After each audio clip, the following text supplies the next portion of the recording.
Olá, professora Sabrina Campos Garopaba. Hoje nós vamos falar um pouquinho sobre os aspectos quantitativos das reações químicas. No vídeo passado, nós falamos sobre os aspectos qualitativos. Lembrem-se que qualitativo, quando nós falamos sobre os aspectos qualitativos, estávamos falando a respeito dos tipos de reações, né? Quando a gente fala em qualitativo, damos qualidade a alguma coisa. Ok? Agora nós vamos falar sobre os aspectos quantitativos. Agora nós estamos nos referindo a quantidades, tá? Então nós vamos falar dos tipos de reações químicas e das quantidades, dos números, das massas, dos volumes, certo? Nós vamos falar de quantidade agora, nessa parte. Bom, vamos fazer algumas perguntas agora para vocês. Vamos imaginar o seguinte, eu quero que vocês pensem nessas questões. Existe uma relação, será que existe uma relação entre as quantidades de reagentes para formar os produtos de uma reação? Eu quero proceder a reação entre dois reagentes. Que tipo de quantidade? O que eu boto de um, o que eu boto de outro? Eu posso botar 10 litros de um, 50 litros de outro? Eu posso colocar meio a meio? Que quantidades que eu vou utilizar para fazer essa minha reação? 2. Será que todos os reagentes se transformam em produtos? 3. Será que existe alguma proporção ideal para formar uma quantidade maior de produtos? Veja que isso é fundamental. Por exemplo, nós podemos ter uma reação de interesse comercial na indústria, então é fundamental saber se existe uma proporção ideal entre os reagentes para que se possa produzir a maior quantidade de produtos. Então, isso é muito importante. E essas questões são aí as que ficam para vocês. O que vocês pensam aí em relação a isso? Antes de responder, a gente vai pensar no experimento. Vamos tentar fazer um experimento, tá? Vamos pegar aí 5 tubinhos de ensaio. Tubos de ensaio são esses recipientes de vidro, muito usados aí em laboratório, e vamos numerar eles. 1, 2, 3, 4, 5, conforme está ilustrado aqui. Bom, o que nós vamos fazer? Nós temos duas soluções diferentes. Uma dessas soluções é uma solução de iodeto de potássio com essa concentração, 0,5 mols por litro. Depois a gente vai falar um pouquinho melhor sobre isso aqui. Mas por enquanto o que vocês precisam saber é que essa é a concentração da solução que eu estou utilizando de iodeto de potássio.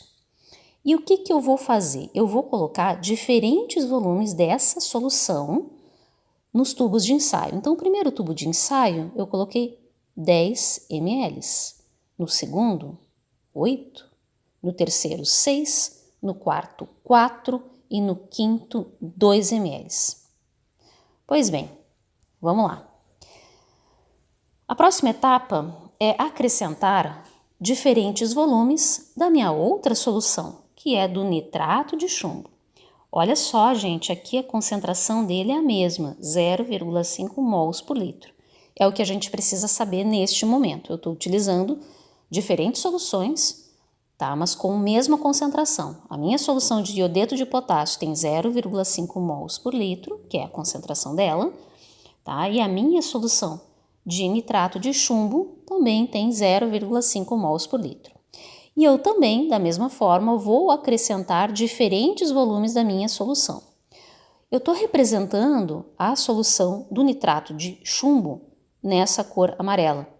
Então veja que no primeiro tubo eu coloquei 2 ml, no segundo tubo eu botei 4, no terceiro 3 e assim por diante. Perceba que enquanto os volumes do iodeto de potássio vão diminuindo, os volumes de nitrato de chumbo vão aumentando, de modo que todos eles vão ficar com volumes iguais. De quanto? De 12 ml, ok? Todos eles vão ficar com o mesmo volume de 12 ml.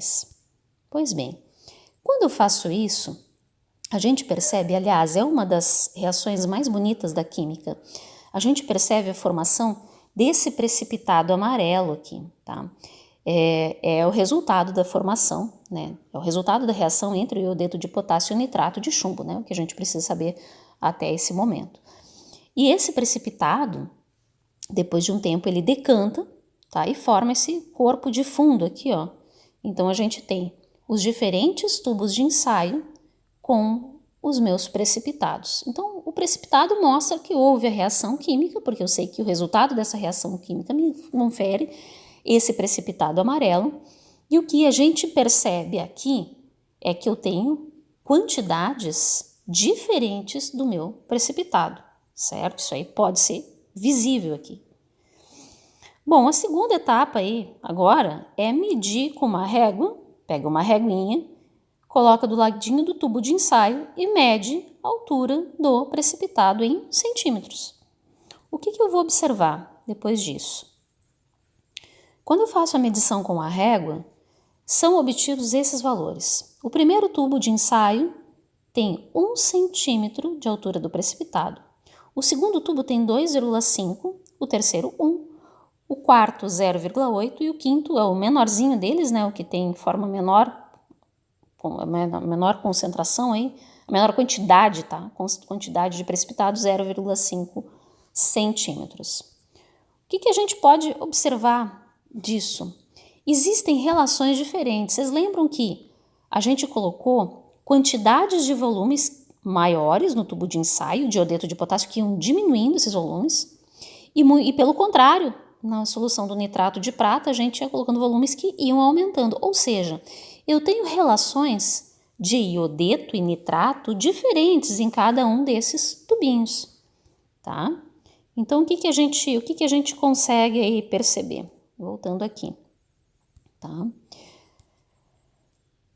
A minha relação aqui, nesse primeiro tubo, é de 5:1. Gente, quando eu falo em relação iodeto de potássio, por exemplo, no primeiro tubo, eu vou dar um exemplo aqui. O primeiro tubo eu tinha 10 ml de iodeto de potássio e no segundo tubo, no primeiro tubo ainda, enquanto que eu tinha 10 ml de iodeto de potássio, também foi adicionado 2 ml do nitrato de chumbo.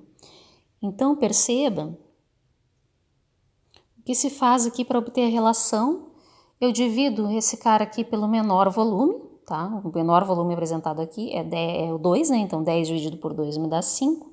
E o 2 dividido por 2, pelo menor volume, né? Do conjunto, me dá 1.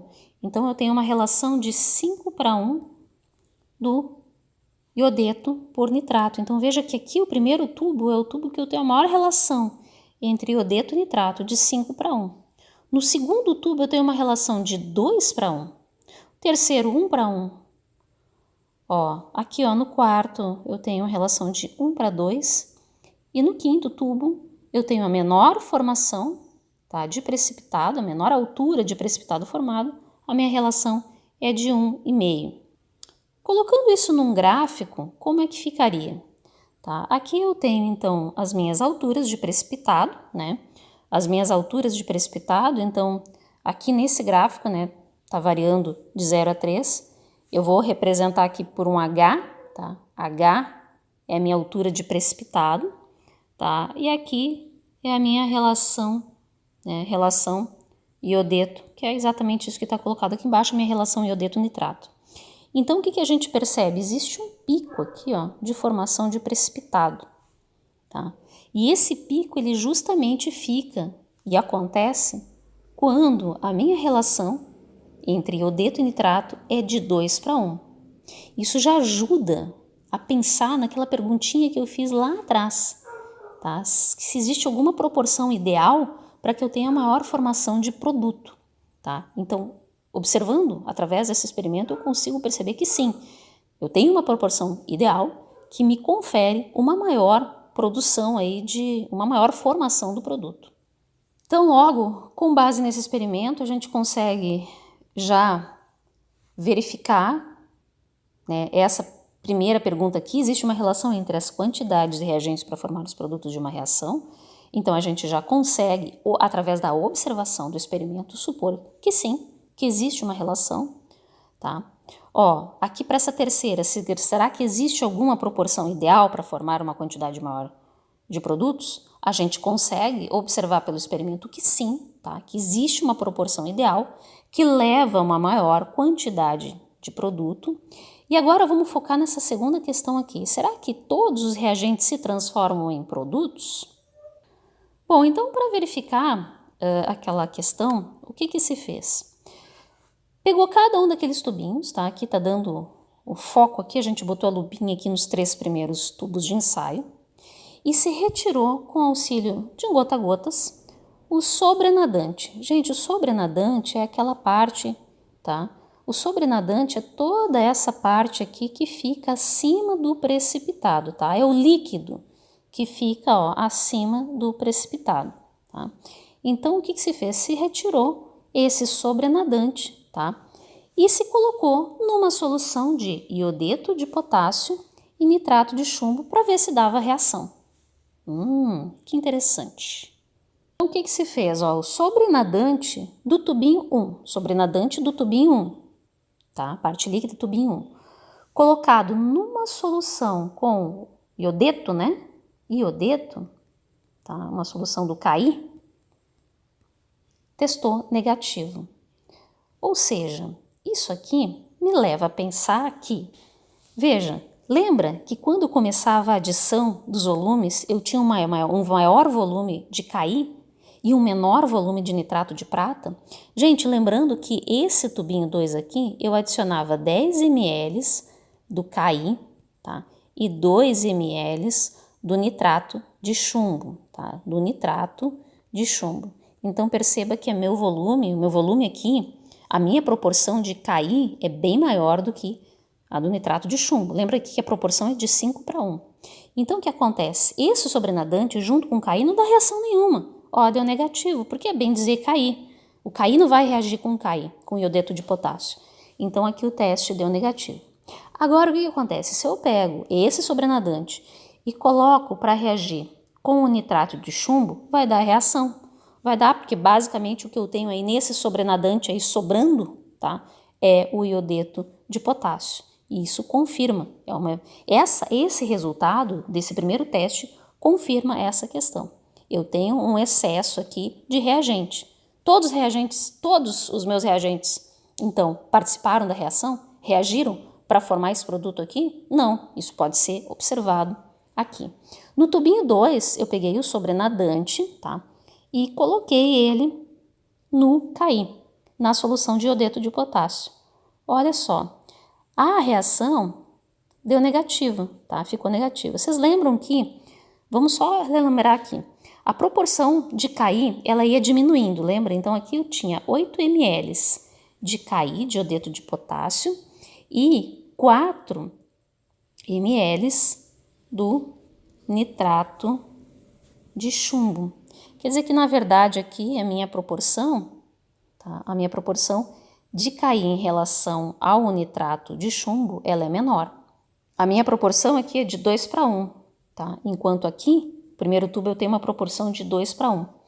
Então, o que eu faço? Eu pego esse sobrenadante, coloco na solução de iodeto e não percebo formação de reação nenhuma. O mesmo sobrenadante reagindo com o nitrato, eu também não percebo a formação de reação. Então isso é interessante, que me mostra que, tal como foi observado lá no gráfico, a minha proporção ideal para a formação então da reação é justamente essa, de 2:1, né? Isso é bem interessante, porque o que acontece? A gente vai acabar confirmando isso depois pela equação química, né? Então veja, aqui é onde eu tenho que de fato os reagentes, eles reagiram, né, para a formação dos produtos. E aí depois eu vou fazendo o teste com os demais tubos. Olha só, olhando aqui o 5, vamos partir aí direto para o 5. O 5 é onde eu tenho a maior relação de nitrato de chumbo para o iodeto de potássio. Então, claro, né, já que eu tenho um excedente de nitrato de potássio, ele vai reagir com o iodeto, como aparece aqui, né, positivinho, né, para o tubo 5, e já não vai reagir com o próprio nitrato de chumbo, porque eles em si não vão fazer reação entre si, tá? Então, esse é um experimento muito bacana, muito interessante de ser realizado, né? E ele nos mostra então essa questão, tá? Quando a gente vai observar a reação, tá? Quando a gente vai observar a reação entre o iodeto de potássio, tá? E o nitrato de chumbo, tá? Nós vamos observar que essa equação química, né, mostra então, ilustra então a reação química que nós observamos, tá? Então veja que aqui eu tenho uma reação de dupla troca, tá? Lembre-se que sempre quando eu mostro aqui as fórmulas, a primeira parte é positiva, a segunda negativa, a primeira parte positiva, a segunda negativa, tá? Então aqui eu tenho uma reação de dupla troca, tá? Então aqui, ó, esse carinha aqui, ó, que é o iodeto, ele vai passar então a reagir com o chumbo, tá? E o K, aqui o potássio, vai começar a reagir, né? Vai passar a reagir com o nitrato. Então eu tenho a formação aqui do nitrato de potássio e o iodeto de chumbo. Esse iodeto de chumbo é o que dá aquele precipitado amarelo bonito, tá? O que a gente consegue observar também, sempre quando eu escrevo uma equação química, eu preciso me certificar que eu tenho as mesmas quantidades na parte dos reagentes e na parte dos produtos. Por quê? Por causa daquela máxima do Lavoisier que dizia que na natureza nada se cria, nada se perde, tudo se transforma. Então, se eu tenho 2 potássio desse lado, eu tenho que ter 2 potássio deste lado, tá? Ó, aqui eu tenho um chumbo, aqui eu tenho um chumbo. Aqui eu tenho 2 iodeto, aqui eu tenho 2 iodeto, tá? Isso me revela que a minha reação, a proporção ideal da minha reação é 2 moléculas de Ki para uma molécula de chumbo.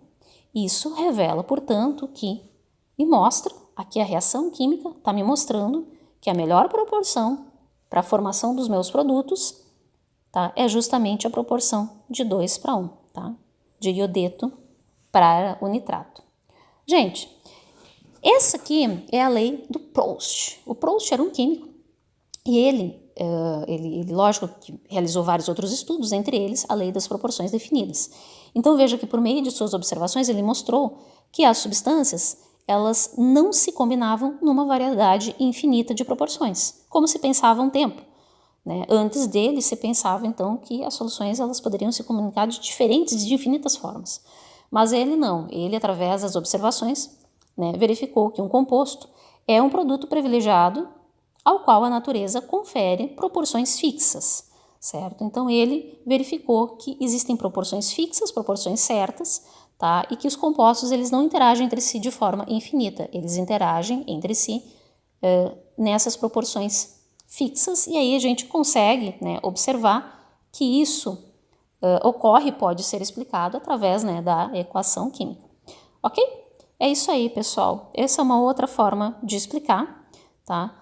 Os aspectos quantitativos das reações químicas. Me coloco à disposição para tirar dúvidas. Um forte abraço.